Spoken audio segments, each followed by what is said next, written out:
లక్ష్మీదేవి ఎక్కడ ఉండదు, లక్ష్మీదేవి ఇంట్లోకి రాకుండా ఉండడానికి కారణాలు ఏంటి అనేది మీరు తప్పకుండా తెలుసుకోవాలి. చూడండి, ఒక 3 పాయింట్లు చెప్తాను, అవి చక్కగా విని పాటించండి. మొదటిది వచ్చేసి సంధ్యాకాల సమయంలో అనగా సాయంకాల సమయములో నిద్రపోకూడదు.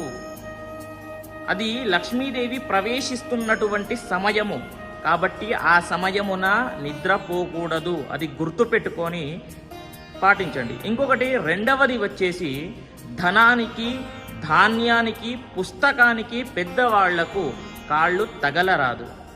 అలా చేస్తే లక్ష్మీదేవికి కోపం వస్తుంది. మూడవది ఖచ్చితంగా వినండి, ఎందుకు అని అంటే ఇదే మెయిన్ పాయింట్. వినండి, ఎక్కడైతే స్త్రీలు ఉంటారు కదా, వాళ్ళ కంటి నుండి నీరు ఎక్కడైతే కారుతుందో అక్కడ లక్ష్మీదేవి ఉండనే ఉండదు. ఆ